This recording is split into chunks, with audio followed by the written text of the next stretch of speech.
White House was for the first time directly asked about the ongoing labor dispute between unions and highly profitable rail companies, one that could lead to a shutdown of the U.S. rail system at the end of the week. Here was Press Secretary Karine Jean-Pierre giving a really shitty answer. This specific issue is a question of the workers' rights to take time off.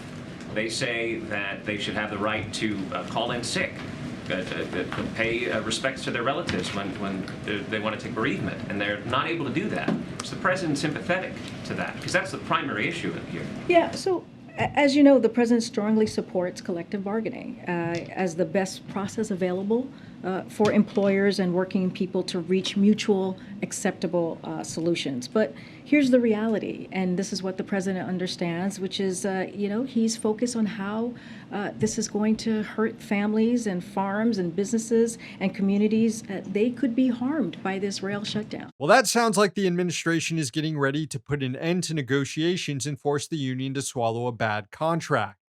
Press secretary says that the president believes in collective bargaining, but that's the key word here, but families will get hurt by a rail shutdown. So the answer should be to force rail companies to give workers a fair contract that includes paid sick leave and reasonable scheduling. It's pretty simple. But President Biden is, for some reason, avoiding that. I mean, compare what the White House spokesperson just said to the clear language used by Senator Bernie Sanders, for example. He tweeted on Tuesday, quote, "The railroad industry, which made $20 billion in profits last year, cannot continue to deny workers paid sick leave. It is unacceptable and dangerous for conductors and engineers to be on call 14 consecutive days, 12 hours a day, and then get fired for going to a doctor." The White House claimed that good faith negotiations are still ongoing, but that's not true.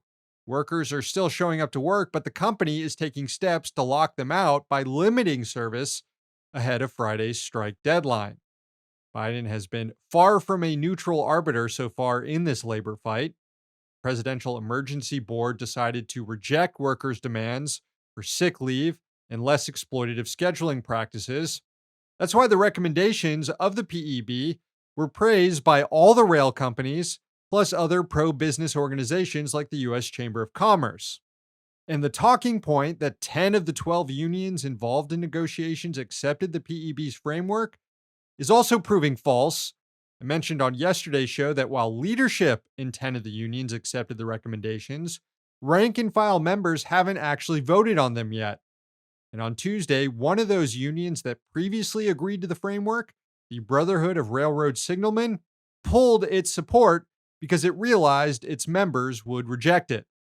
And it's fair to say a similar dynamic exists among the rank and file at other unions. One of the unions that is still holding out, Smart Transportation Division, did poll their members, and nearly 8 out of 10 rejected the emergency board's recommendations. So you have recommendations from the presidential board that are being championed by the capitalist class and rejected by the working class, and a president that is so far signaling he is on the side of capital. More Perfect Union released an analysis of railroad companies' financial filings and found the cause for the current crisis. Over the last 20 years, the industry has squeezed its workers in order to maximize profit margins. Operating profit margin tripled for the major carriers, while money spent on workers' compensation dropped by double digits. You can see the shift here in this chart. One example cited by the outlet was Union Pacific. In 2000, the company employed 50,000 people and generated $11.8 billion in revenue. Today, Union Pacific employs almost 18,000 less people, but manages to earn 85% more in revenue each year. So what the hell are these companies doing with all these savings that used to go toward labor? Well, they're rewarding capitalists. You can see it in this chart that shows rail carriers sunk all their newfound massive profits into dividend payments and stock repurchases for investors. In many ways, the rail labor dispute gets the central crisis of capitalism, that companies will continue to extract more and more surplus value from its workers right up until the point of total industry collapse. Similar to what's driving the nurses' strikes around the country, and what was behind the Frito-Lay workers going on strike last year to put an end to what were called suicide shifts. Remember that?